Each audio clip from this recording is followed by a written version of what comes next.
할렐루야, 반갑습니다. 2021년 9월 5일 사부 런예배로 오신 동산의 청년교구, 대학교구 지체 여러분들, 특별히 온라인으로 함께 하시는 우리 성도님들 진심으로 환영하고 축복합니다. 그 예배 때마다 이렇게 웰컴을 하는 것 같아요. 근데 그런 생각이 좀 들더라고요. 우리가 하나님과 예배 전에 웰컴을 얼마나 했던가? 그래서 이 시간에 우리가 오늘은 하나님과의 웰컴을 하고 우리가 찬양으로 들어갔으면 좋겠습니다. 다른 것 하지 않겠습니다. 이 시간에 잠잠히 가슴에 손을 얹고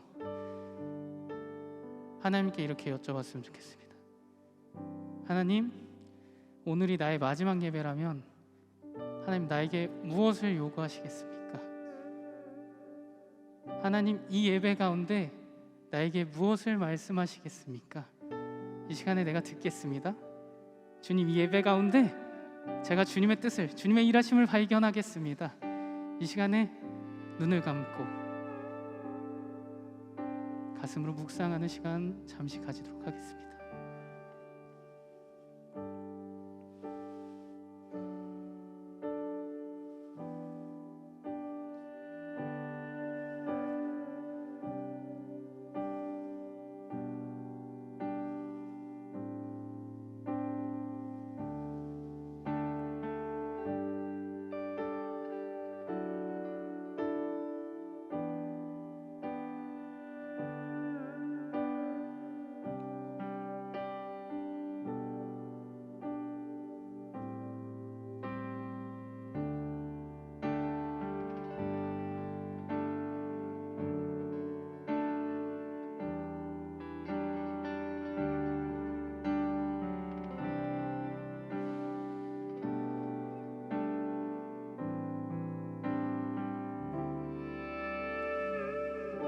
하나님, 우리와 영원히 함께 하시네. 금없는 우리에게 그 나라 보여주시네. 연약한 자들의 친구가 되어주시고 힘없는 우리에게 인생을 위로 하나님, 우리와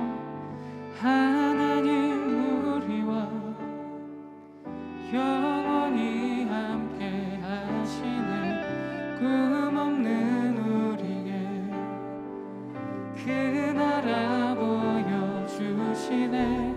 연약한 자들의 친구가 되어주시고 힘없는 우리의 인생을 위로하시네.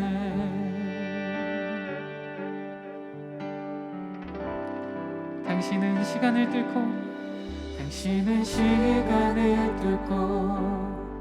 이 땅 가운데 오셨네. 우리 없는 하늘 원치 않아 우리 삶에 오셨네. 자신의 평안 버리고 우리에게 평안 주셨네. 가장 낮은 자의 모습으로 우리 삶에 오셨네. 당신은 시간을 뚫고 이 땅 가운데 오셨네. 우리 없는 하늘 원치 않아 우리 삶에 오셨네. 자신의 평안 버리고 우리에게 평안 주셨네. 가장 낮은 자의 모습으로 우리 삶에 하나님, 우리와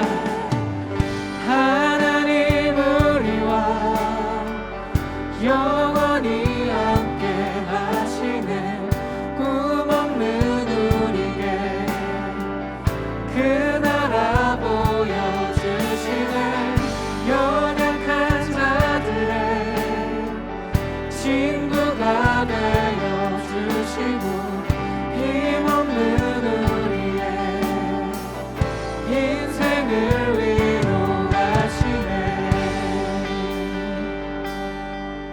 다시 처음부터 찬양합시다. 당신은 시간을 뚫고 이 땅 가운데 오셨네. 우리 없는 하늘 원치 않아 우리 삶에 오셨네. 자신의 편한 버리고 우리에게 평안 주셨네. 가장 낮은 자의 모습으로 우리 삶에 오셨네. 하나님 우리와 영원히 함께 하시네. 꿈없는 우리에게 그 나라 보여주시네. 연약한 자들의 친구가 되어주시고 힘없는 우리의 인생을 하나님 우리와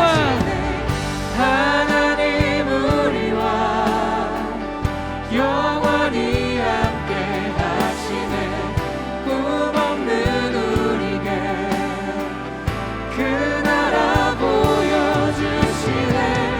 연약한 자들의 친구가 되어주시고 힘없는 우리의 인생을 위로하시네. 예수 이곳에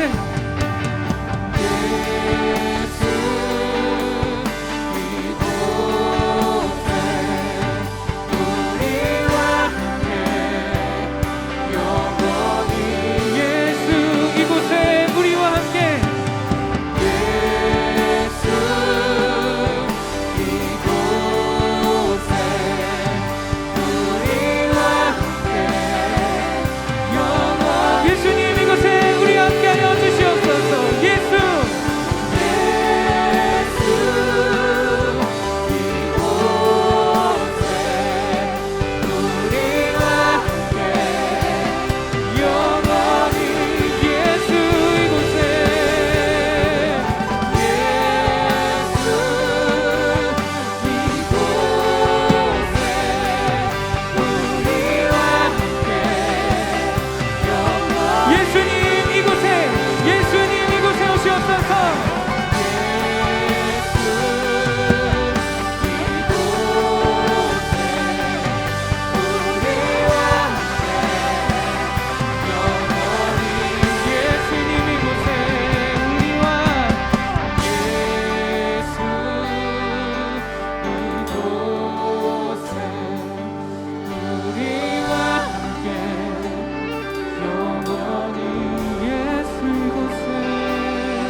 예수 이곳에 우리와 함께 영원히 할렐루야. 시간을 끌고 우리의 모든 장소를 넘어서 우리와 함께 하시고 우리를 꿈꾸게 하시고 우리를 살리시고 우리의 유일한 소망 되신 주님, 우리가 주님을 찬양합니다.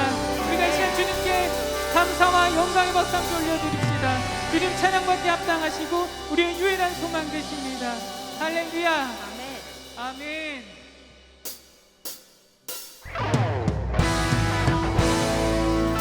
이 시간에 우리의 소망 되신 주님을 우리가 힘있게 찬양하길 소원합니다. 우리가 각자의 자리에서 할 수 있는 최선의 것을 드리며 우리가 주님을 높이는 시간 됐으면 좋겠습니다.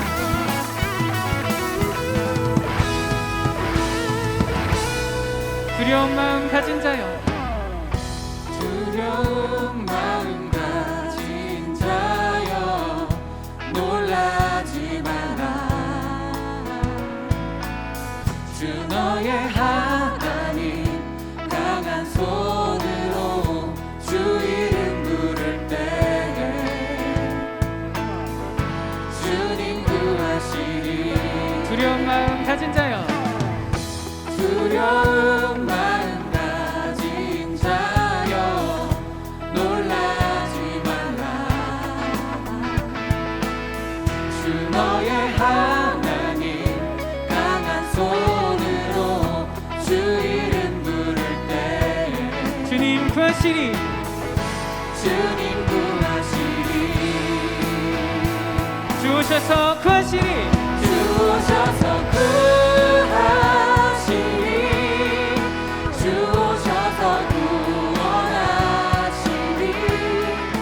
약한 자들에게 강한 능력으로 주 오셔서 구원하시리. 주 오셔서 구하시리.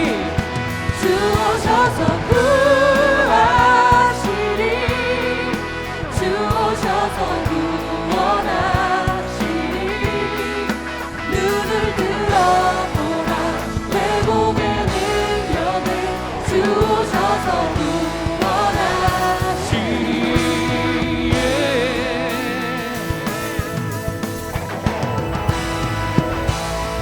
강한 마음 가진 자여, 상한 마음 가진 자여 낭만치 말라. 주 너의 하나님 사랑의 팔로 주 이름 부를 때 주님 구하시리. 주님 구하시리. 주 오셔서 주 오셔서 구하시리. 주 오셔서 구원하시리.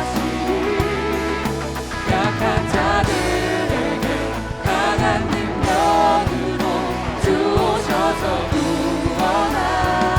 주 오셔서 주 오셔서 구하시리. 주 오셔서 구원하시리. 눈을 들어보라 회복의 능력을 주 오셔서 구원하시리. 두려운 마음 가진 자여, 상한 마음 가진 자여, 이 시간 주님의 모든 그 두 팔에 우리가 안겨서 우리가 모든 것을 해결받고 주님의 뜻 가운데로 온전하게 살아낼 것을 기대합니다. 우리가 그 마음으로 우리가 주님을 구하며 찬양하며 나아갑시다. 주 오셔서 구하시리. 주 오셔서 구하시리. 주 오셔서 구원하시리. 약한 자들에게 강한 능력으로 주 오셔서 구원하시리. 주 오셔서 주 오셔서 구하시리. 주 오셔서 구원하시리. 눈을 들어보라 회복의 능력을 주 오셔서 구원하시리. 주 오셔서 구원하시리. 주 오셔서 구원하시리. 주 오셔서 구원하시리. 주 오셔서 구원하시리.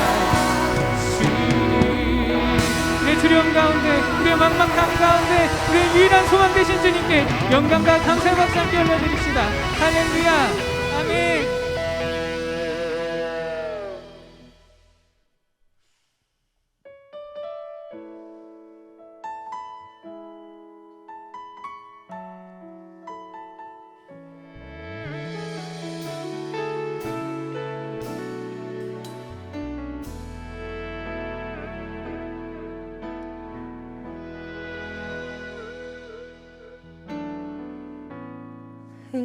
의지했던 모든 것 변해가고 억울한 마음은 커져가네. 부끄럼 없이 살고 싶은 마음 주님 아시네.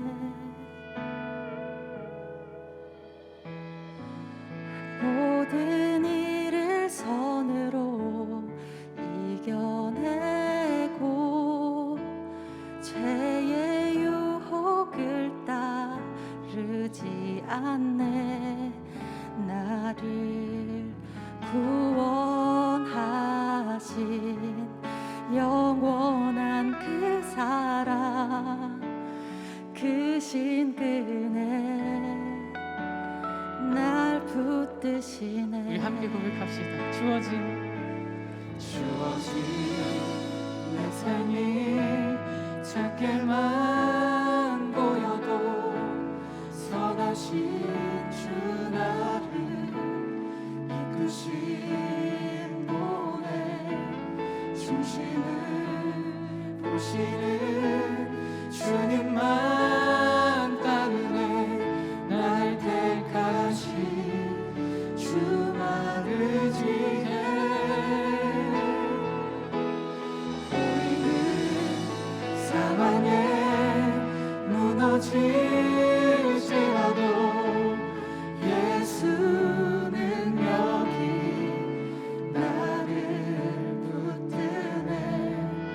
보이지 않아도 주님만 따르네. 내 평생 주님을 노래하리라.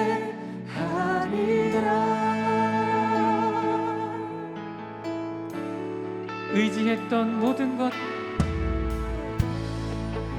의지했던 모든 것 변해가고 억울한 마음은 커져가네. 부끄럼 없이 살고 싶은 마음 주님 아시네. 모든 일을 선으로 모든 일을 선으로 이겨내고 죄의 유혹을 따르지 않네. 나를 구원하신 영원한 그 사랑 그 신 그네 날 붙드시네. 주어진 내 삶이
사랑이 많으신 하나님 아버지, 참으로 감사합니다.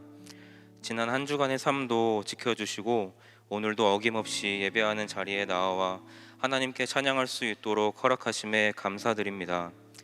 하나님, 한 주간의 삶을 돌아보니 하나님 앞에 부끄러운 것들이 참 많습니다.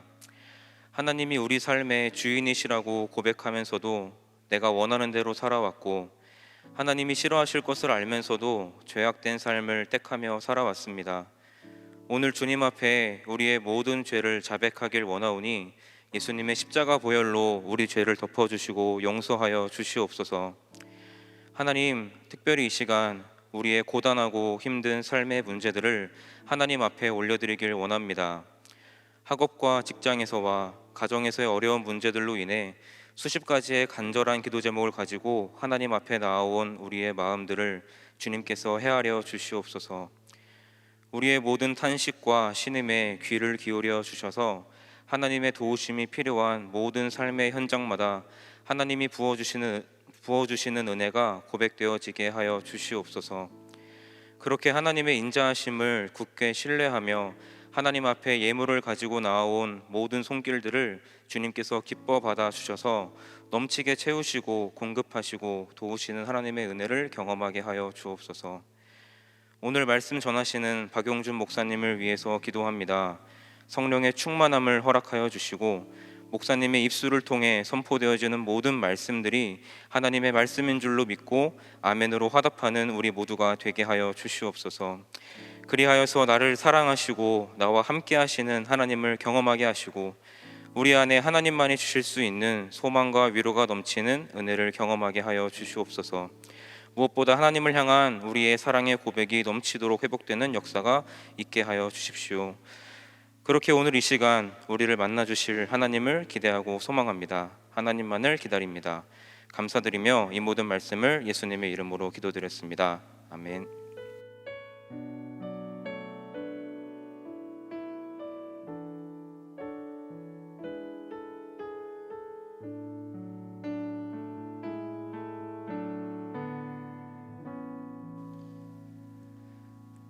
오늘 우리가 함께 나눌 하나님의 말씀은 사무엘상 24장 1절부터 7절까지의 말씀입니다. 구약성경 449페이지 사무엘상 24장 1절부터 7절까지의 말씀입니다. 우리 찾으신 말씀 한 절씩 교독하여 읽고 마지막 절은 함께 읽도록 하겠습니다. 제가 먼저 1절 말씀을 읽겠습니다.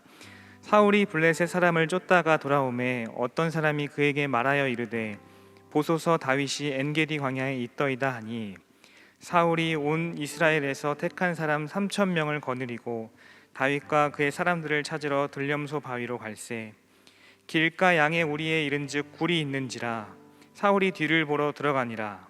다윗과 그의 사람들이 그 굴 깊은 곳에 있더니 다윗의 사람들이 이르되 보소서 여호와께서 당신에게 이르시기를 내가 원수를 내 손에 넘기리니 내 생각에 좋은 대로 그에게 행하라 하시더니 이것이 그날이니이다 하니 다윗이 일어나서 사울의 겉옷 자락을 가만히 베니라. 그리한 후에 사울의 옷자락 뱀으로 말미암아 다윗의 마음이 찔려 자기 사람들에게 이르되 내가 손을 들어 여호와의 기름 부음을 받은 내 주를 치는 것은 여호와께서 금하시는 것이니 그는 여호와의 기름 부음을 받은 자가 됨이니라 하고 함께 읽겠습니다. 다윗이 이 말로 자기 사람들을 금하여 사울을 해하지 못하게 하니라. 사울이 일어나 굴에서 나가 자기 길을 가니라. 아멘. 이제 박용준 목사님께서 엔게디라는 제목으로 말씀 전해 주시겠습니다.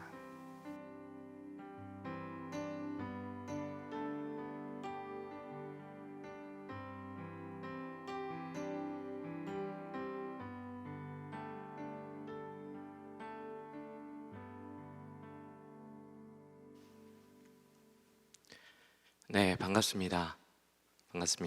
사브론 예배의 현장과 또 온라인으로 함께 예배 가운데 참여하시는 우리 성도님들을 주님의 이름으로 축복하고 환영합니다.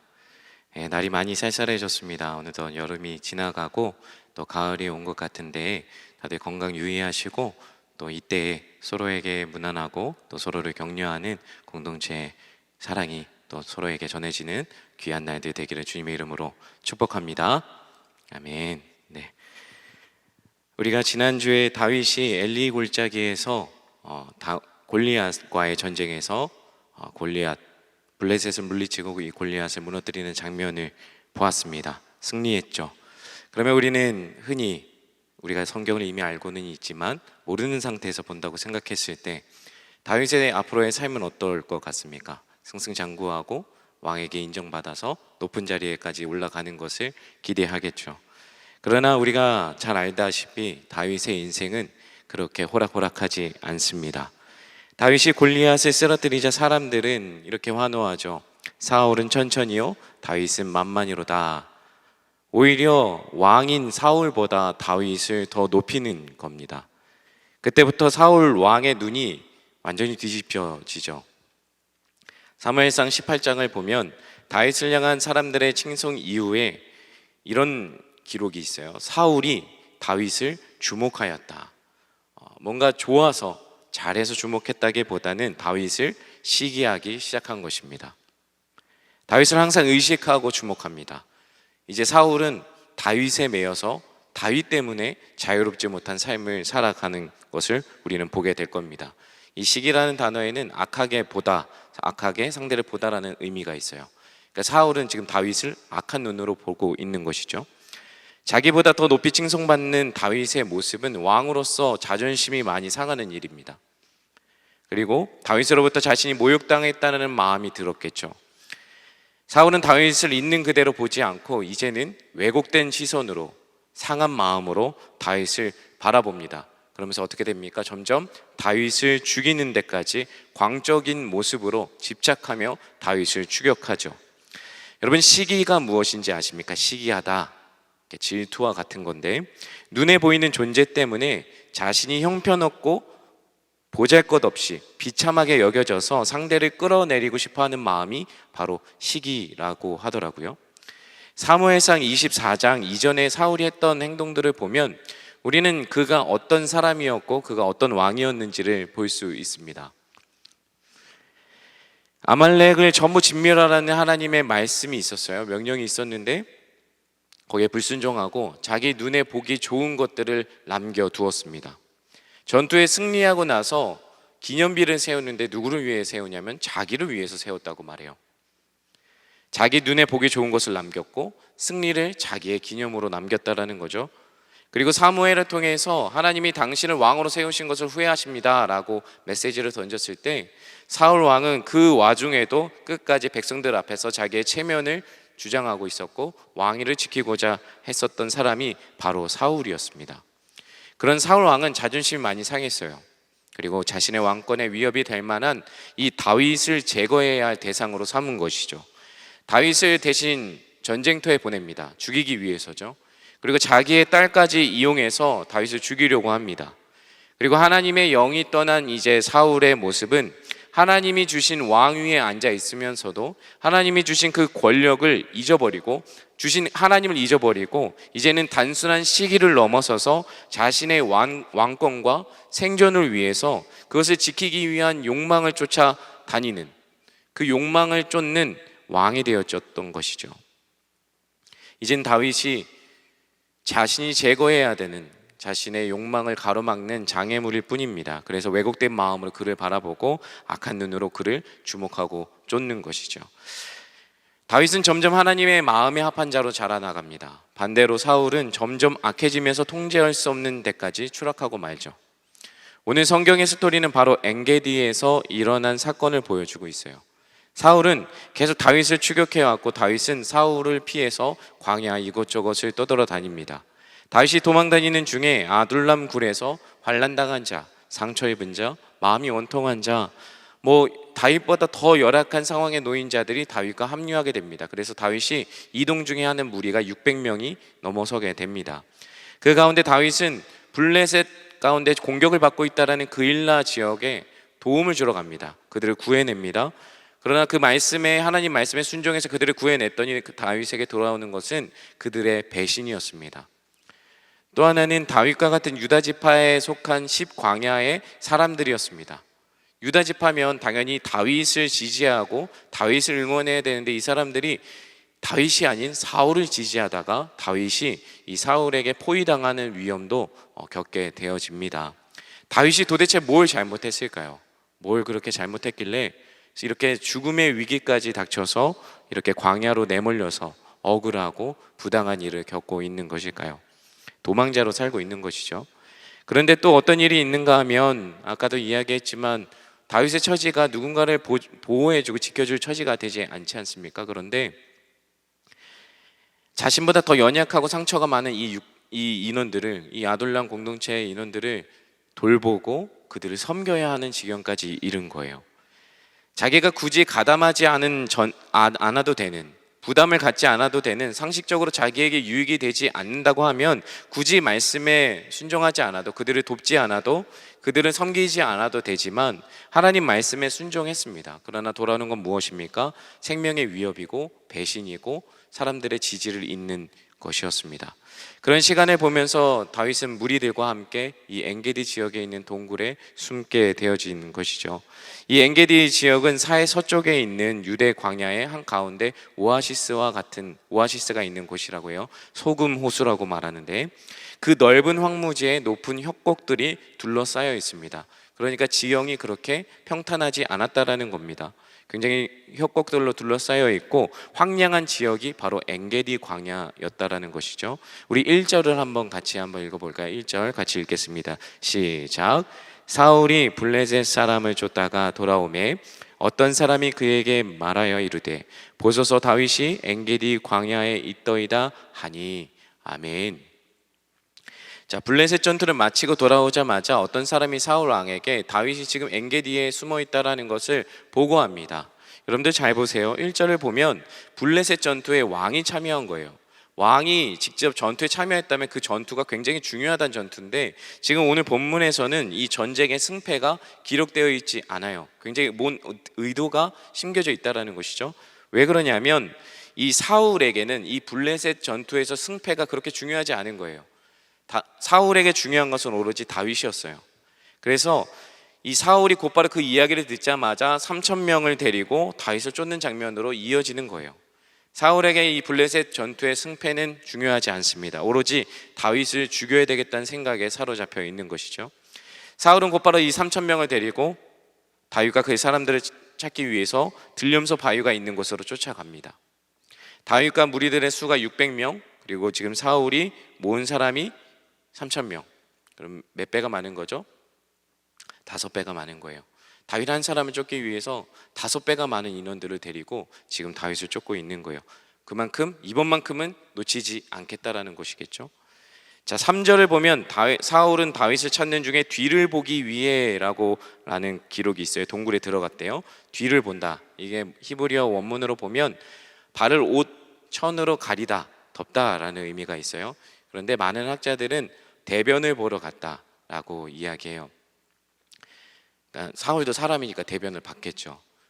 그러니까 동굴로 혼자 들어갔겠죠. 누구랑 같이 들어갈 수 없으니까. 그리고 무기를 들고 가면 거슬러거리니까 무기도 당연히 해제를 하고 갔겠죠. 화장실에 들어갈 때 우리는 무장 해제가 되잖아요. 그렇죠? 사울도 아마 그렇게 들어갔을 거예요.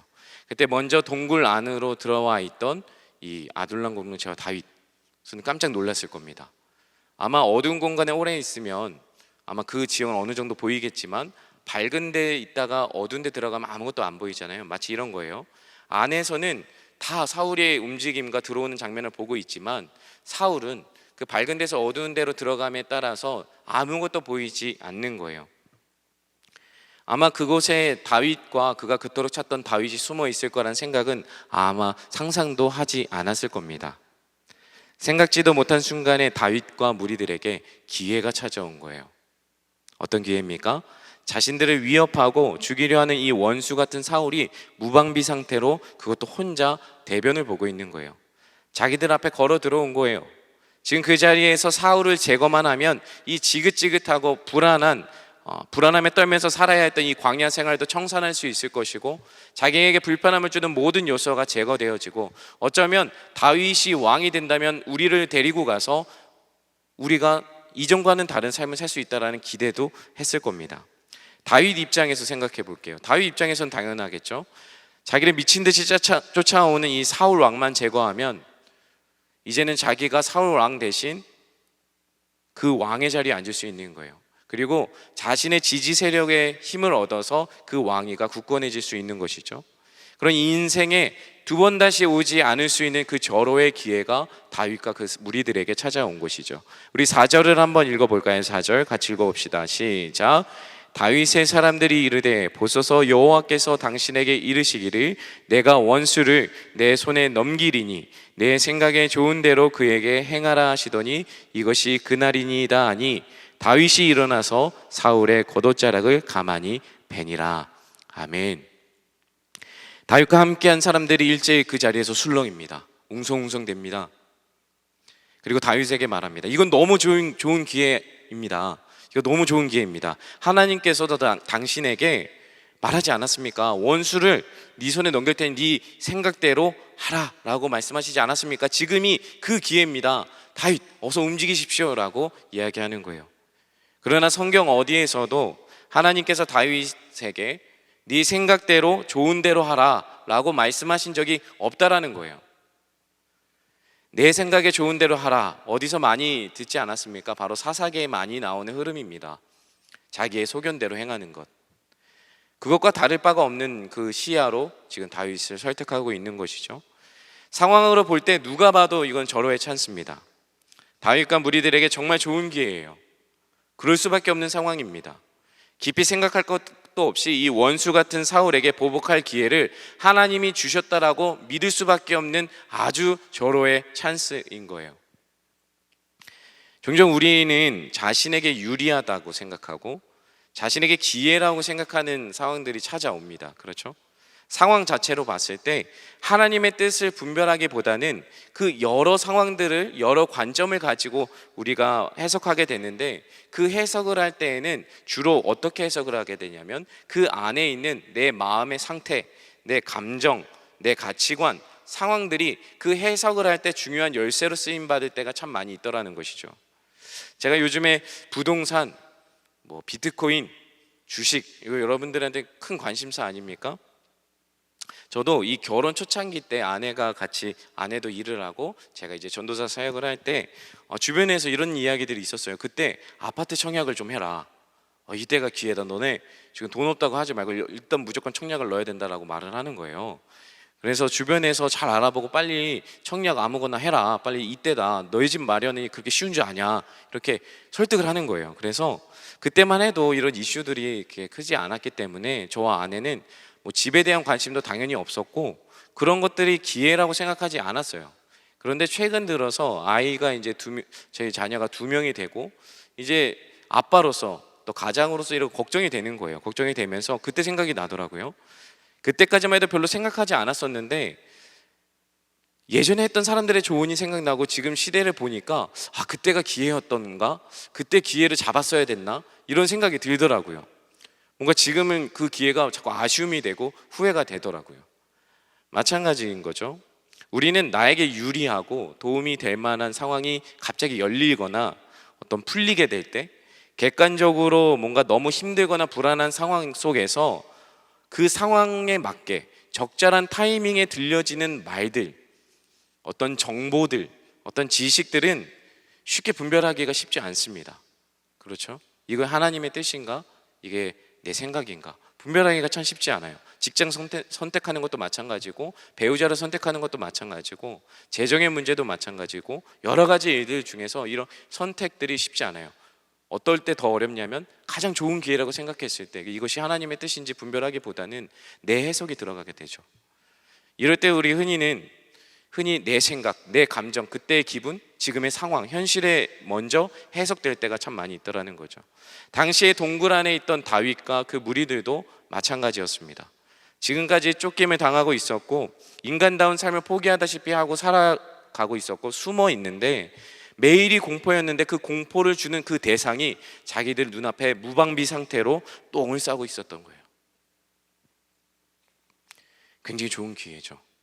다윗에게는 이 모든 억울함들, 이 분노와 이 복수를 씻어낼 수 있고 도망자의 신분에서 왕으로 그 신분이 바뀌는 인생에 있어서 다시 오지 않을 아주 좋은 기회였어요. 당연히 그 이야기를 들었으니 사람들의 어떤 지지를 받고 일어섰습니다. 다윗 역시 사울에게 복수할 마음이 있었죠. 만약 애시당초 사울을 죽일 마음이 없었다면 칼을 들지도 않았고 그 자리를 찾아가지도 않았을 겁니다. 다윗은 분명 칼을 들고 있었어요. 그리고 일어났습니다. 그리고 칼을 들고 사울 옆으로 조용히 다가갔습니다. 볼일을 보기 위해서는 겉옷까지 다 풀어 헤쳐야 했어요. 모든 상황들을 모르고 있는 이 사울은 전혀 눈치채지 못한 것이죠. 그런데 다윗은 사울을 칼로 베지 않았어요. 4절 마지막 부분을 보면 사울을 베는 게 아니라 사울의 겉옷자락을 베었다라고 나오죠. 일단 당시 왕이 입던 복장에는 하나님과 언약 관계를 기억할 수 있도록 하는 방편으로 이 겉옷자락에 이 귀퉁이에 옷수를 만들어서 달았다고 해요. 여러 가지 보석과 장식들이 달렸겠죠. 이 고대 중동에서는 이 왕복 끝자락에 당연히 많은 옷술들, 여러 장식들이 달려 있었을 겁니다. 이 왕의 신분과 권위를 상징하기 위해서죠. 다윗이 사울의 겉옷자락을 베었다라는 것은 상징적인 의미가 있습니다. 다윗이 사울의 생명을 충분히 뺏을 수 있었지만 자신이 그렇게 하지 않았다라는 것, 내가 당신의 왕위를 뺏을 수 있었지만 그렇게 하지 않았다라는 것을 지금 의도적으로 상징적으로 담아내고 있는 거예요.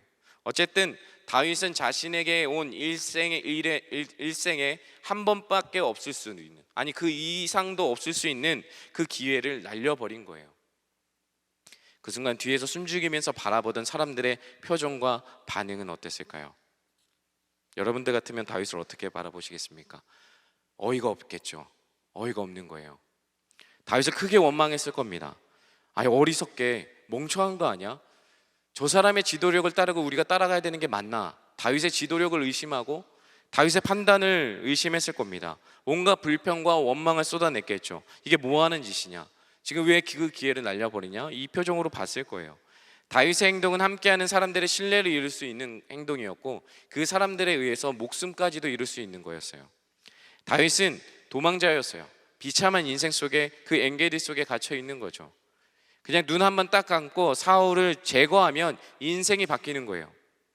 자신과 함께하는 불쌍하고 이 가난하고 나만 바라보고 있는 이 사람들의 인생까지도 바뀔 수 있는, 그리고 왕위에 등극할 수 있어서 새로운 리더십을 가질 수 있는 아주 좋은 기회인데 죽이기는커녕 그 옷자락을 베은 거예요. 더 이상한 것은 5절에 한번 보세요. 5절에 사울의 옷자락을 뱀으로 말미암아 다윗의 마음이 찔렸대요. 이 찔렸다라는 말은 흔히 전쟁에서 적을 때렸다, 죽이다라는 어떤 폭력적인 단어예요. 그러니까 지금 다윗의 마음을 때린 거예요. 어떤 게 때리냐면 죄책감이 때린 거죠. 다윗의 마음은 지금 사울에 대한 복수로 사울을 죽이겠다라는 그 마음이 있었다는 것만으로 다윗은 지금 죄책감에 시달리고 있는 거예요. 아마 다윗에게 여러 마음들이 있었을 겁니다. 그 무리들에게 신뢰와 기대를 한 몸으로 받고 있었고 사울을 죽여야 마땅한데 그렇지 않았어요. 심지어 죽이기는커녕 옷자락만 벨 뿐이었죠. 그런데 다윗은 옷자락 벤 것 가지고 이렇게 심각하게 후회할까? 왜 이렇게 죄책감을 가질까? 어느 누구도 다윗이 사울을 죽였다고 해서 사울의 도덕성을 묻거나 윤리적인 문제를 따지거나 다윗이 악하다라고 말할 사람은 아무도 없습니다. 오히려 속이 시원하고 잘했다라고 하고 오히려 의롭다라고 말하는 게 정당한 반응이겠죠. 그런데 정작 당사자인 다윗은 그 기회를 차버렸습니다. 아마 내색은 안 했지만 이 자책하는 다윗의 표정을 그 무리들은 봤을 거예요. 다윗은 자기만 바라보면서 통쾌한 역전승을 바라보던 사람들의 기대와 소망을 다 날려버린 거예요. 그들의 신뢰를 한순간에 잃게 된 거죠. 다윗은 그런데 그 사람들에게 오히려 이렇게 이야기합니다. 함께 6절 말씀 읽어보실까요? 6절 말씀 읽겠습니다. 시작. 자기 사람들에게 이르되 내가 손을 들어 여호와의 기름 부음을 받은 내 주를 치는 것은 여호와께서 금하시는 것이니 그는 여호와의 기름 부음을 받은 자가 됨이니라 하고, 그들을 단속하는 거예요. 오히려 아무리 사울이 원수지만 그가 악인이지만 하나님께서 기름 부음 받은 사람이다, 하나님이 세우신 왕이다, 절대로 그에게 해를 가해서는 안 된다라고 얼토당토한 이야기를 하고 있는 거예요. 이후에 사울은 아무것도 눈치채지 못하고 동굴 밖으로 나갑니다. 그때 다윗이 멀찍이 서서 사울을 향해 소리칩니다. 8절에 내 주 왕이여 라고 내 주여 라고 끝까지 존중하죠. 그리고 사울 향해 땅에 엎드려서 절합니다. 그리고 뒤이어서 자신의 결백을 호소합니다.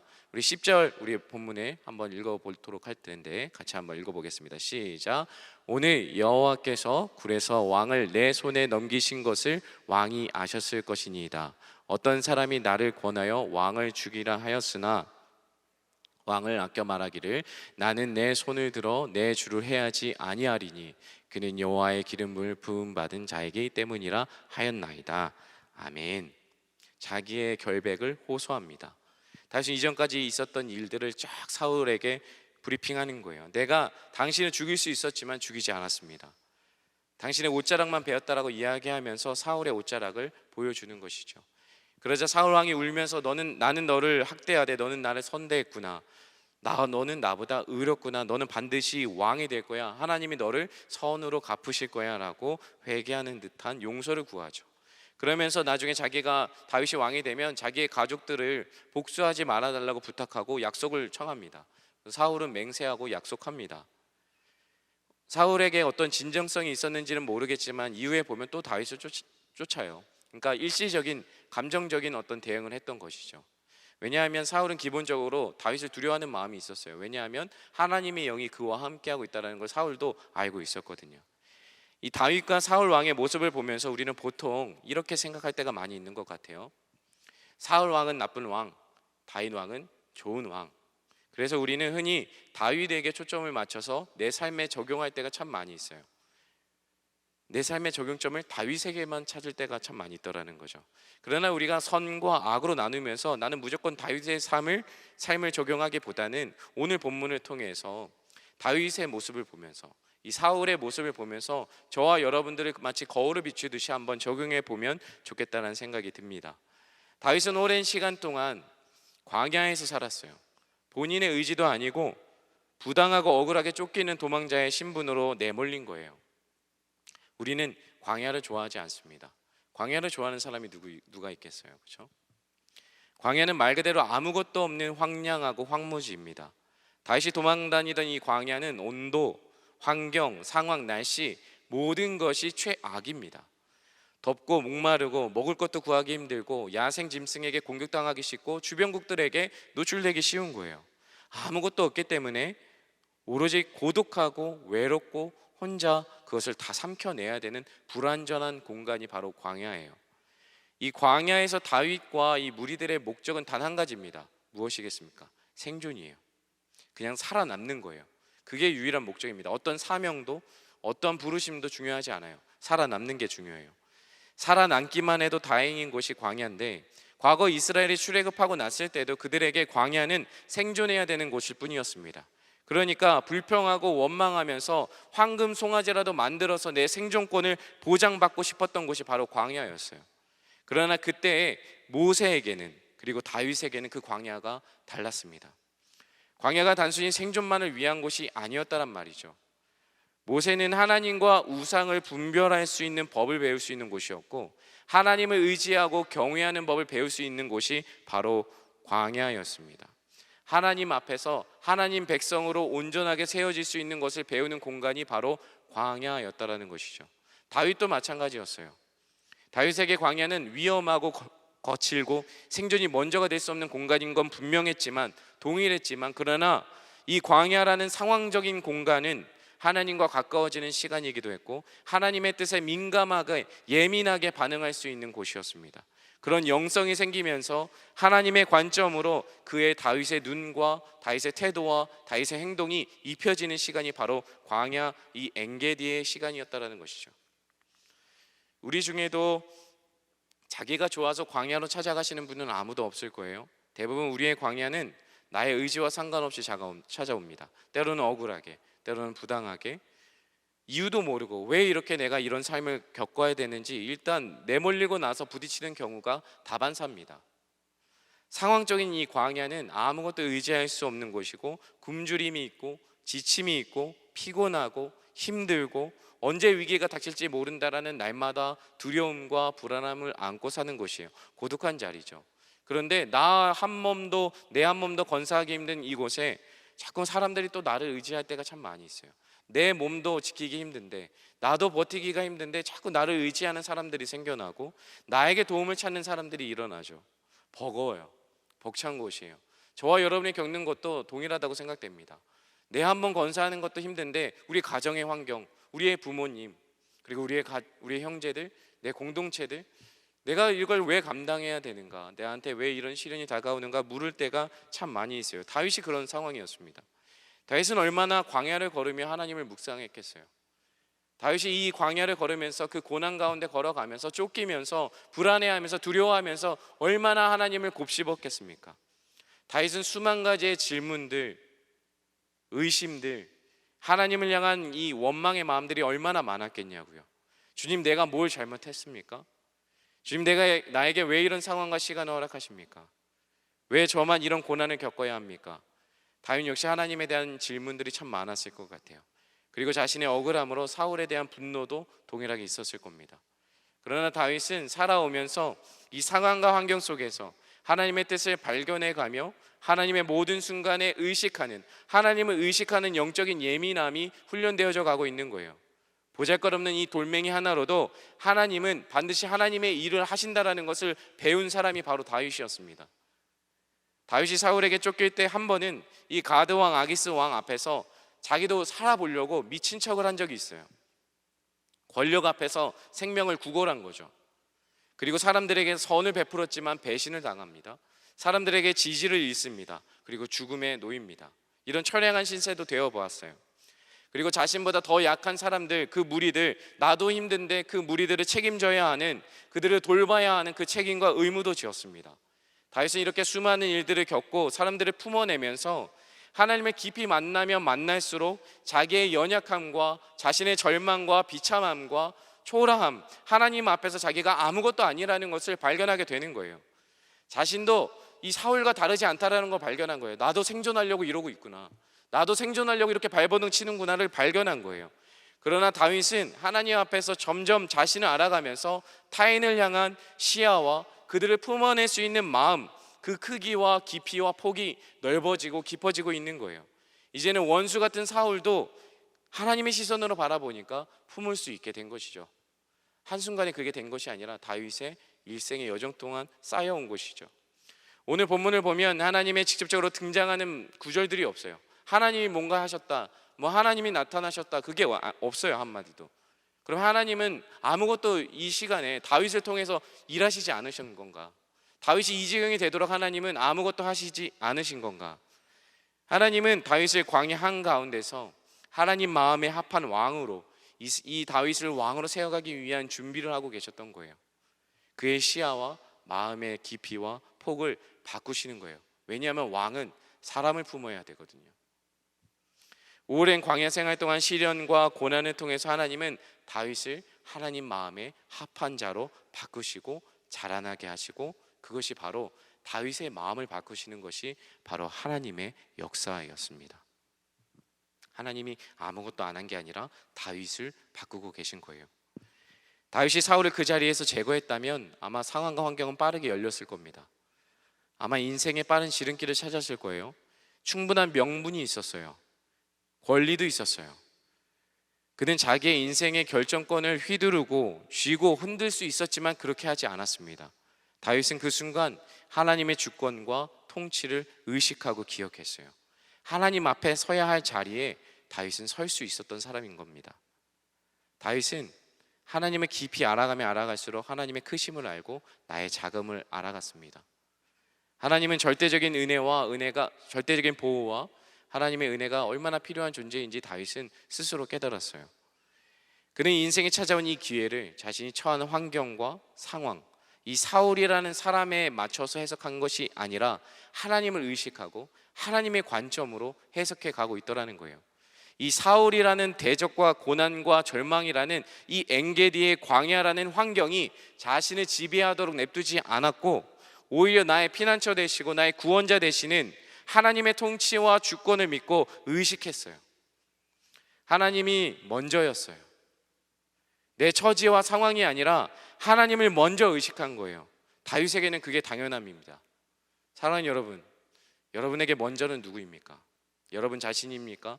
여러분들의 상황입니까? 아니면 사울과 같은 어떤 대상입니까? 아니면 이 다윗과 같이 하나님이 먼저 되고 계십니까? 다윗의 결정은 함께하는 무리들의 신뢰를 잃었습니다. 비난과 부정적인 평가를 받았습니다. 그리고 뒤따르는 결정을 했죠. 이 다윗은 하나님이 절대적인 기준이었어요. 사람들이 비난하고 조롱하고 사람들이 다윗을 깎아내리더라 하더라도 다윗은 흔들리지 않았어요. 다윗은 오로지 하나님의 절대 기준을 믿고 살았습니다. 상황이 바뀌지 않는다 할지라도, 지금은 손해보고 불이익을 보는 것 같을지라도 하나님이 갚아주시고 하나님이 열어주실 것이라는 그 믿음이 다윗에게는 있었던 거예요. 모든 것을 이루시는 전능하신 하나님, 그 하나님께 순종하는 기회를 다윗은 선택한 것입니다. 사랑하는 여러분, 무엇을 선택하시겠습니까? 여러분은 어떤 걸 선택하시겠어요? 우리가 정말 두려워하는 대상은 무엇일까요? 그리스도인으로 살아가는 게 참 쉽지 않죠. 나이가 들면 들수록 사람을 의식하는 거, 사람들의 시선을 의식하는 게 점점 더 심해집니다. 세상을 나아가면 나아갈수록 세상에서 눈치 보는 게 너무 많아지고 있어요. 나이가 들면 들수록, 세상을 나아가면 갈수록 담대해지는 게 아니라, 강해지는 게 아니라 오히려 그리스도인으로 작아질 수밖에 없는 그런 현실을 보게 되죠. 우리 안에 다시 하나님을 경외하는 마음이 회복되기를 주님의 이름으로 축복합니다. 두려운 것도 사실입니다. 세상이 큰 것도 맞아요. 그러나 그것도 분명하지만 논리적이고 합리적인 상황들이 너무나 많고, 이성적으로 봐도 객관적으로 봐도 그런 판단들이 내려질지라도 여러분들의 눈에는 두려움 너머에 계시는 모든 문제의 상황보다 크시는 하나님, 온 우주 만물보다 크시고 그것을 창조하시고 다스리고 계시는 하나님을 먼저 볼 수 있는 믿음의 눈이 있어야 되는 줄 믿습니다. 믿으면 아멘 할까요? 아멘. 내 결정과 선택들을 과감하게 하나님께 맡기고 신뢰하면서 하나님을 전심으로 경외하는 태도가 회복되는 은혜가 우리 사부에 참여하는 모든 성도들 가운데 있기를 소망합니다. 반대로 사울의 모습을 한번 보면 사울은 끝까지 자기 손으로 운명을, 자기의 왕위를 지키려고 해요. 결정하려고 해요.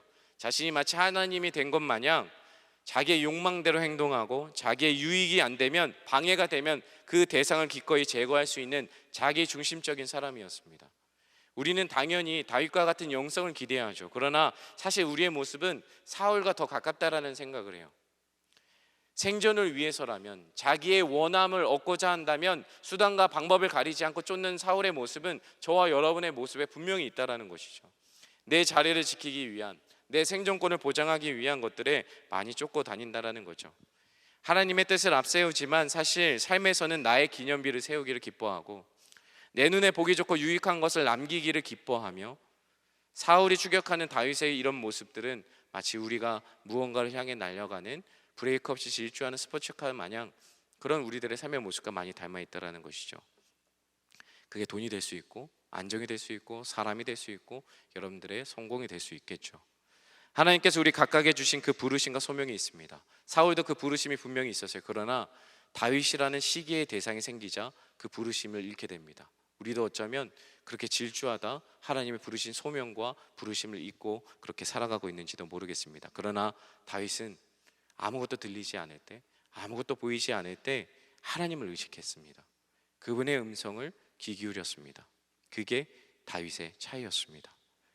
다윗의 선택과 결정에 있어서 상황적으로나 이성적으로 옳다라는 판단이 분명함에도 불구하고 과감히 그 선택을, 결정을 제어할 수 있는 능력이 있었어요. 아무리 사람들이 비판하고 부정적인 시선이 있다 하더라도 다윗에게는 그것과 상관없이 그것을 제어할 수 있는 능력이 있었어요. 그게 뭐냐면 바로 하나님의 주권이었습니다. 사랑하는 여러분, 인생을 살면 가속 페달을 밟을 때가 있고 브레이크를 밟을 때가 있어요. 인생에서 하나님의 주권을 의식하고 그분의 뜻을 절대적으로 기준으로 삼는 사람은 내가 충분한 권리와 명분이 있더라도, 악셀을 밟아야 할 때라도 브레이크를 밟을 수 있는 사람입니다. 반대로 내가 손해볼 수 있고 사람들에게 비판받을 게 뻔하고 사람들의 부정적인 판단을 받는 걸 분명히 알매도 브레이크가 아닌 악셀을 밟을 때가 있다라는 것이죠. 하나님은 하나님의 주권을 인정하고 순종하는 사람을 귀히 여기십니다. 다윗은 하나님께 하나님의 마음에 합한 자로, 그렇게 칭찬과 함께 하나님의 뜻을 이루는 자로 세워 가진 것입니다. 이제 말씀을 맺겠습니다. 아무것도 보이지 않고 느껴지지 않는 것 같은 광야 가운데서 이게 옳은 것일까? 저게 옳은 것일까? 어느 것도 하나님의 뜻인지를 잘 모르겠어요. 그렇지 않습니까? 힘들고 어려울 때 이 기회처럼 다가오는 그 달콤한 기회들을, 손쉽게 문제를 해결할 수 있는 그 기회를 놓친다라는 것은 우리 모두에겐 참 어려운 일입니다. 우리는 그것 가운데 손을 쉽게 내미는 거지 그걸 거둘 수는 없어요. 만약 여러분들이 다윗이었다면 어떻게 하셨겠습니까? 어려워요. 그래서 더 혼란스럽죠.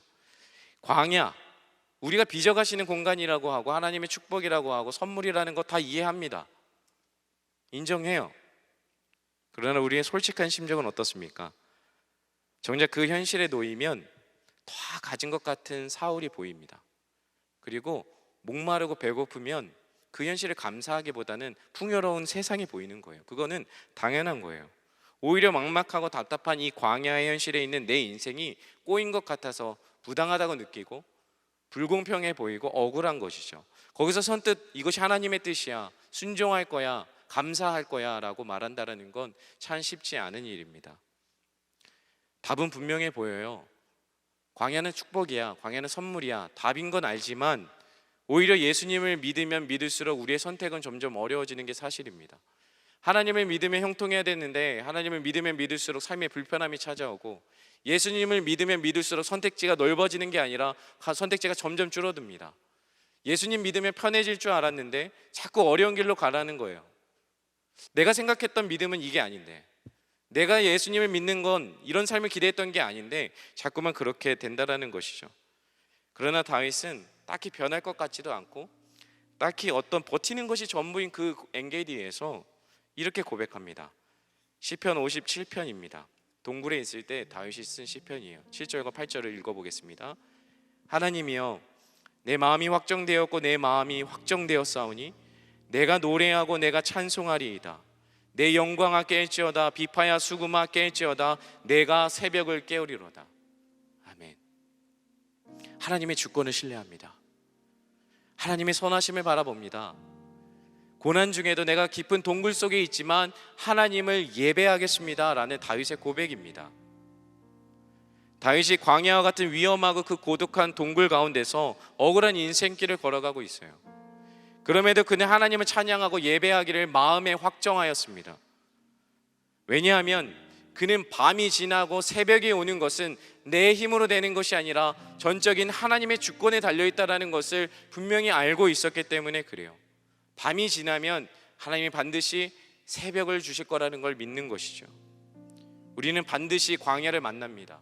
어느 누구도 피할 수 없어요. 깊은 어둠 속에 동굴로 숨고 싶을 그 타이밍이 저와 여러분에게 찾아온다고요. 그때 우리는 어떤 선택을 해야 될까요? 다윗은 사울을 살려주고도 또다시 사울에게 쫓기게 되어지는 장면을 앞으로 우리는 보게 될 겁니다. 그러나 다윗은 그 가운데 하나님 앞에 마음을 확정하였습니다.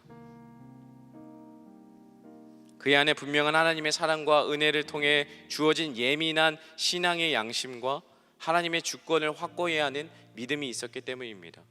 사랑하는 여러분, 인생의 위기 속에 고통 중에 있을 때 하나님의 사랑을 의심하고 그분의 뜻을 신뢰하지 못하는 우리들을 아시고 태초부터 계셨던 말씀이신 예수 그리스도가 이 엔게디 광야와 같은 한복판으로 들어오셔서 친히 광야와 같은 동굴과 같은 세상 속으로 오셔서 미움받으시고 배신당하시고 고난당하시고 채찍을 맞으시면서 십자가에서 죽으시고 부활하셔서 불안해하고 의심하는 우리들에게 그분의 사랑을 확증하여 주셨어요. 그분이 답이라고 내려주신 거예요. 그리고 우리가 해야 될 일은 무엇입니까? 그 답을 보면서 사는 거예요. 사랑하는 여러분, 어떤 하나님의 일하심을 기대합니까? 여러분들의 상황이 풀리는 거, 문제가 해결되는 거 물론 필요합니다. 그러나 진짜 우리에게 하나님의 일하심을 기대한다면 상황이 열어준다고, 상황이 막힌다고 해서, 혹은 사람들이 칭찬한다고 해서, 혹은 사람들이 비난한다고 해서, 부정적인 평가를 내린다고 해서 세상의 위협에 떠밀려서 살아가는 사람으로 살지 않게 되기를 권면합니다. 오히려 하나님의 말씀을 붙드십시오. 하나님 앞에 민감하고 깨어있고 그 깨어있는 영성을 가지고 성령께서 깨닫게 하시는, 밝혀주시는 그 말씀에 순종하십시오. 그 순종하는 기회를 놓치지 마십시오. 그리고 모든 상황과 환경을 뛰어넘어서 하나님의 통치와 다스림을 신뢰하십시오. 그래서 여러분들이 드리는 모든 결정과 선택과 행동들, 그 하나님 앞에 드리는 그것이 여러분들의 삶이 거룩한 산 제사로 살아있는 예배로 드려지기를 소망합니다. 그렇게 산 예배로 드려질 때 어떤 변화가 일어나냐면, 여러분들이 사랑을 입고 용서를 입고 은혜를 입었다면 그 마음을 확정하여 드리는 삶의 모습을 통해서 그 열매는 원수까지도 사랑하게 되어지고, 내 처지도 힘들지만 나보다 더 힘들고 약한 사람들을 품어낼 수 있는 그 마음의 그릇이 만들어지고, 세상을 두려워하는 것이 아니라 하나님을 진정으로 경외하며 예배하는 인생으로 주님의 마음에 합한 자로 세워지는 놀라운 역사가 여러분들의 삶 가운데 이루어지는 거예요. 여러분, 하나님의 주권을 신뢰하십시오. 하나님의 주권을 믿고 따라가십시오. 하나님은 여러분들을 사랑하십니다. 그리고 여러분들을 통해서 일하고 싶어 하십니다. 우리 이 시간 같이 함께 찬양하면서 우리의 믿음을 고백하도록 하겠습니다.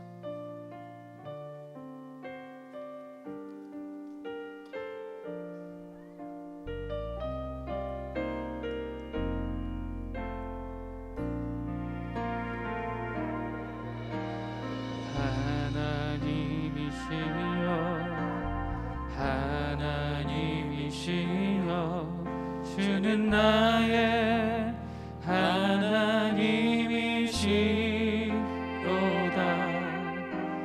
나의 몸과 마음 주를 갈망하며 이제 내가 주께 고백하는 말.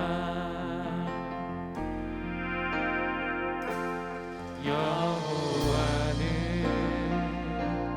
나의 힘이요 여호와는 나의 구원이시니 내가 누구를 두려워하리요. 여호와는 생명의 피난처시니 주의 인자가 생명보다 나음으로 내 입술이 여호와를 찬양하리. 내 평생에 주를 찬양하며 주의 이름으로. 우리 이 시간 다시 한번 처음부터 찬양할 텐데요, 우리 현장에 계신 분들은 우리 자리에 일어나서 같이 고백할까요?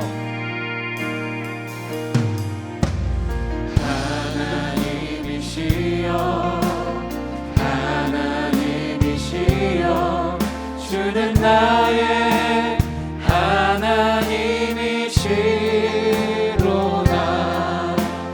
나의 몸과 마음 주를 갈망하며 이제 내가 주께 고백하는 말. 여호와는 나의 힘이요 여호와는 나의 힘이요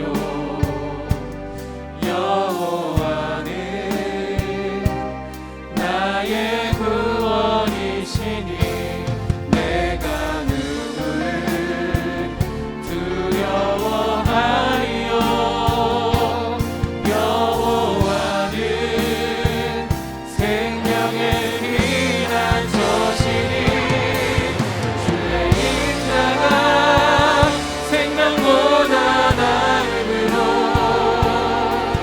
내 입술이 여호와를 찬양하리.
여러분, 다윗은 광야가 힘들었습니다.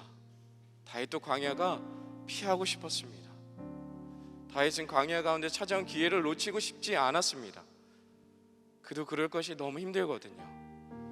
너무 지쳤거든요. 하나님이 보이지 않고 하나님의 말씀이 들리지 않는 것 같아서 너무 답답했거든요. 그러나 다윗은 그 순간에 다시 한번 하나님을 의식했습니다. 그렇구나, 나는 하나님의 사람이구나. 나는 광야에 있을지라도, 동굴 속에 비천하게 숨어 있을지라도 나는 하나님의 사람이구나. 사랑하는 여러분, 여러분은 하나님의 사람이라는 정체성이 있으십니까? 왜 상황을 보면서, 나에게 다가오는 쫓아오는 사울을 보면서 그렇게 숨어만 계십니까? 우리 이 시간 이렇게 기도합시다. 하나님, 나는 하나님의 사람입니다. 하나님이 절대로 포기하지 않아서, 절대로 포기할 수 없어서 그 자신의 독생자 예수를 주신, 그렇게까지라도 우리를 살리셔야만 했던 그 하나님의 사람이라는 것을 내가 다시 한번 이 엔게디의 광야 가운데서 고백할 수 있도록, 주여 내 마음을 확정할 수 있도록 인도하여 주시옵소서. 주님, 나는 하나님의 사람입니다. 나는 하나님의 사람입니다. 다시 한번 같이 고백하면서 기도하겠습니다. 주여,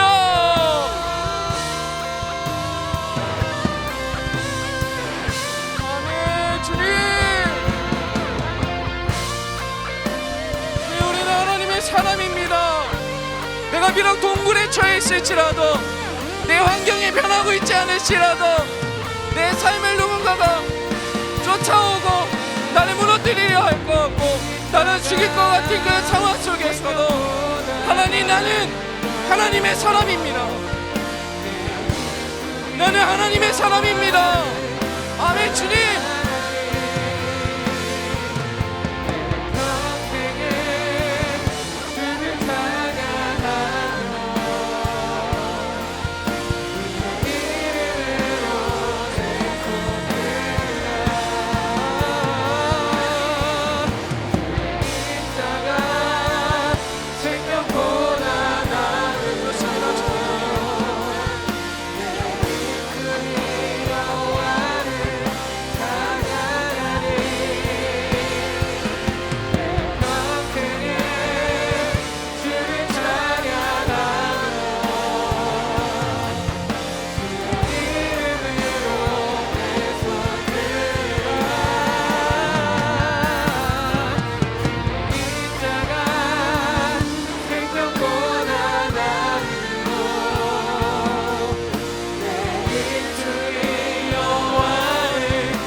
다윗이 그 동굴 가운데 있었던 시편의 57편 7절 말씀 다시 읽어드릴게요. 하나님이여, 내 마음이 확정되었고 내 마음이 확정되었사오니 내가 노래하고 내가 찬송하리이다. 아멘. 사랑하는 여러분, 상황이 바뀌지 않는다 할지라도, 여러분들의 인생이 단번에 바뀌지 않는다 할지라도, 고통의 문제가 끊임없이 여러분들을 쫓는다 할지라도 우리가 반드시 고백해야 되는 게 있습니다. 그것은 바로 하나님을 향한 예배에 대한 고백입니다. 예배는 해도 되고 안 해도 되고가 아니라 예배는 여러분들의 생명입니다. 하나님을 고백하십시오. 하나님을 찾으십시오. 하나님을 부르짖으십시오. 하나님이 들으십니다. 우리 이 시간 다윗과 같이 기도해 봅시다. 내 마음이 확정되어 주님께 드립니다. 내 마음을 확정되어서 드립니다. 주님, 나를 받아주십시오. 예배자로 살겠습니다. 원수까지도 사랑하는 데까지 내가 가겠습니다. 하나님, 그 어떤 세상에 달콤한 기회가 찾아온다 할지라도 하나님을 순종하는 그 기회를 놓치지 않겠습니다. 우리 이 시간에 같이 전심을 다하여서 내 마음이 확정되었다라고 하나님께 사랑을 고백하면서 주님을 예배하는 자로 평생을 살겠습니다. 우리 이 시간에 같이 주님 한번 찾고 기도합니다. 아멘. 주여, 하나님 그렇습니다. 하나님, 우리의 삶이 하나님 그렇게 하나님을 예배하는 자로 살겠습니다. 내 상황이 엔게디와 같고 땅굴을 파야 하는 것 같고 그 어떤 것도 변화가 없고 그 어떤 것도 하나님 바꿀 수 없다고 느껴질 때, 하나님 아무것도 들리지 않고 아무것도 보이지 않는다고 할지라도 내가 너를 사랑한다, 내가 너를 지명하여 불렀다고, 하나님 내가 그렇게 하나님을 예배하며 살겠습니다.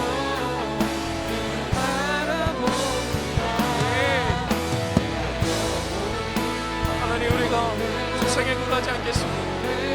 우리가 세상에 하나님 주를 떼지 않겠습니다. 하나님을 예배합니다. 하나님을 사랑합니다. 나는 하나님의 사람이기에, 하나님의 사람이기에 하나님 나는 예배합니다. 아멘. 아멘.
하나님의 주권을 신뢰합니다.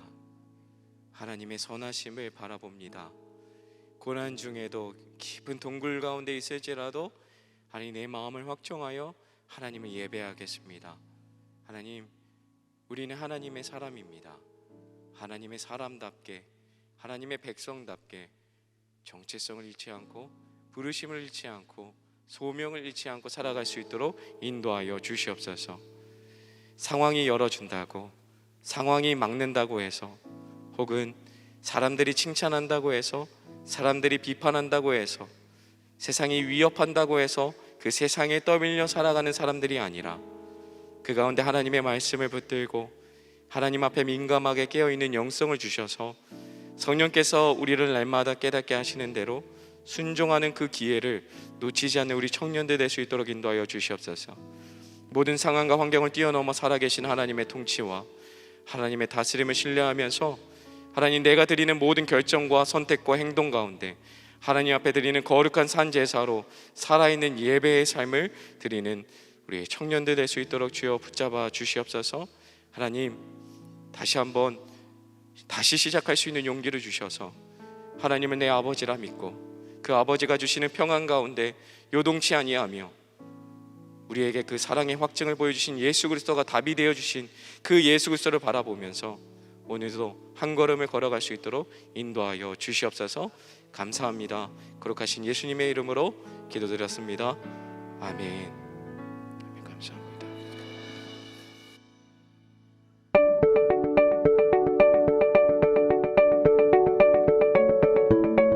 전도는 특히 관계의 중요성을 더욱 절실하기에 주변 많은 분들의 우려의 목소리도 있었고 저 또한 잘 전달이 될까 조심스러움과 걱정이 있었던 것도 사실입니다.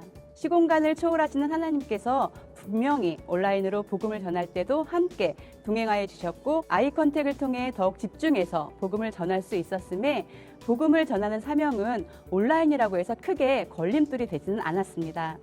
대상자와 전도자와 예수님께서 함께 연결됨을 느꼈습니다. 서로 눈치 안 보고 좀 편한 공간에 살 수 있기 때문에 조금 더 집중도 잘 되고 시간도 내가 정할 수 있고 장소도 내가 정할 수 있다는 그 자체가 너무나도 감사했습니다. 집사님 tell me the gospel.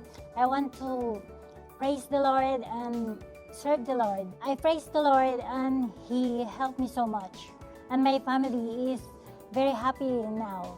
평소에는 이제 저의 현실적인 생활이나 이런 거에 좀 집중이 됐었는데 천국이라든지 뭐 예수님이라든지 이런 몰랐던 부분에 조금 더 제가 접근을 할 수 있었던 게 되게 좋았고요. 받기 전에는 이제 착한 일만 하면 무조건 이제 천당 간다는 그런 생각이 있었는데 믿음으로 오직 구원자는 이제 우리 하나님 예수님 한 분이라는 것을 깨달을 수 있게 해주신 거에 감사합니다. Many changes in my life. I learned to pray in the Lord and praise the Lord, and I want to serve the Lord. And I want to tell to the people that Jesus Christ is one and only Savior and one and only Lord and King and the Son of the living God.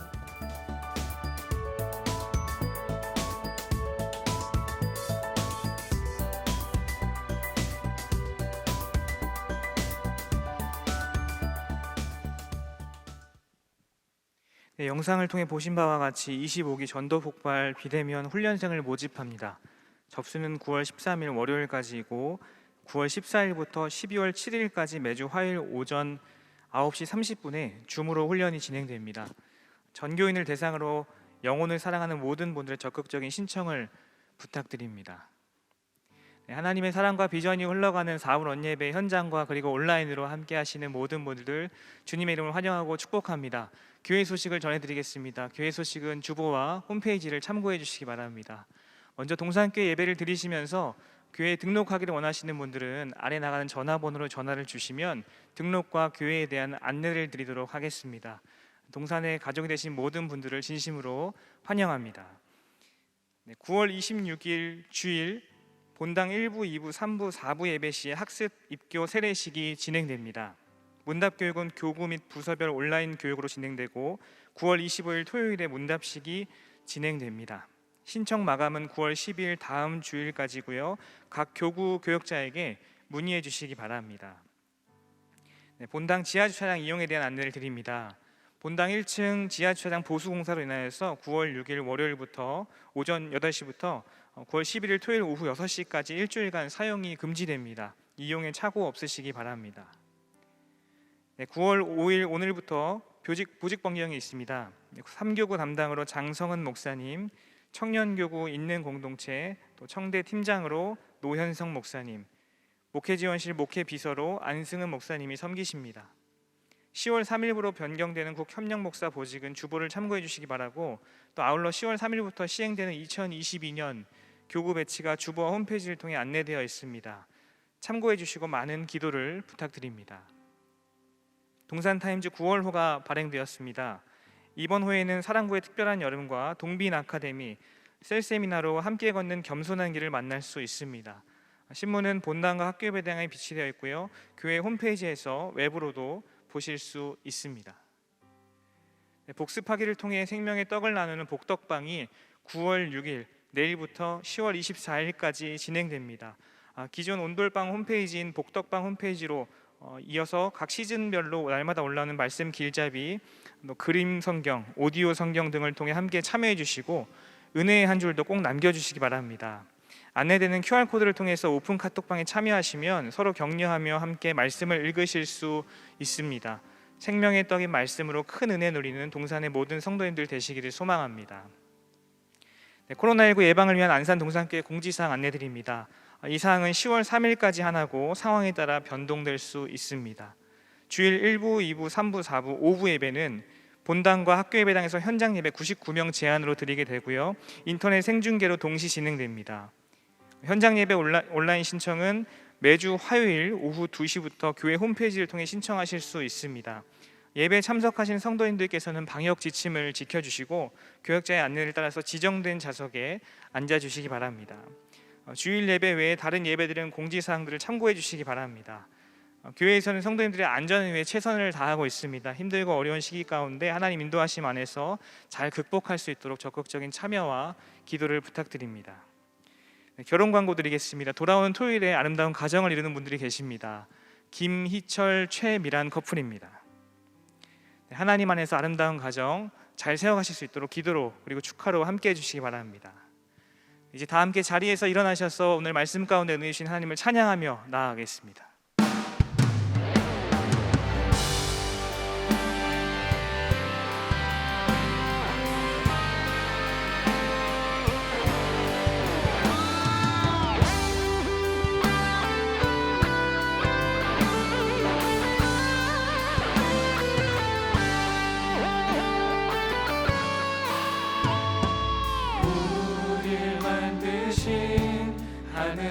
하늘아버지의 목적 그분과 연결된 영원한 생명 예수 안에 있는 우리 모두에게 이미 시작된 하늘나라 우릴 부르신 하늘아버지의 사랑 한 형제요 자매인 하나님의 교회 예수 안에 있는 우리 모두에게 이미 시작된 하늘나라 예수 그리스도 안으로 들어가서 그분과 함께 사는 삶 내가 너희를 사랑한 것 같이 너희도 서로 사랑하라 예수 그리스도 안으로 들어가서 영원히 함께 사는 삶 우리에게 허락된 참 생명 하늘아버지의 고인우리가 이제 주님이 가르쳐 주신 기도로 우리의 믿음의 고백을 선포하겠습니다. 하늘에 계신 우리 아버지여 이름이 거룩히 여김을 받으시오며 나라가 임하시오며 뜻이 하늘에서 이루어진 것 같이 땅에서도 이루어지이다. 오늘 우리에게 일용할 양식을 주시옵고 우리가 우리에게 죄 지은 자를 사하여 준 것 같이 우리 죄를 사하여 주시옵고 우리를 시험에 들게 하지 마시옵고 다만 악에서 구하시옵소서. 나라와 권세와 영광이 아버지께 영원히 있사옵나이다. 아멘. 서로 사랑하라 서로 사랑하라 서로 사랑하라 서로 사랑하라 서로 사랑하라 서로 사랑하라 서로 사랑하라 서로 사랑하라 서로 사랑하라 서로 사랑하라 서로 사랑하라 서로 사랑하라 서로 사랑하라 서로 사랑하라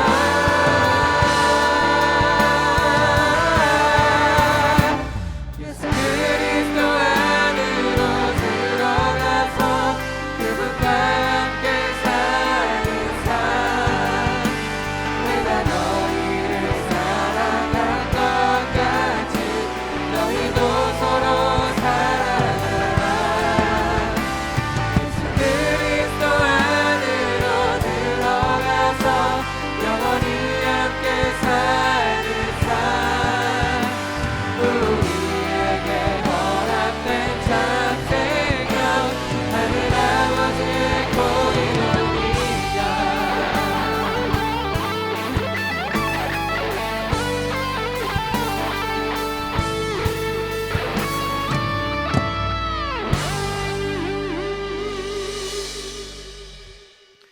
우리 주 예수 그리스도의 은혜와 하나님 아버지의 사랑과 성령님의 교통하심이 엔게디 광야 가운데 있을지라도 하나님의 주권을 굳건히 붙드는 모든 사부의 청년 대학 교구 성도들 위해, 그리고 온 교회 성도들 머리 위에 이제부터 영원토록 있을지어다.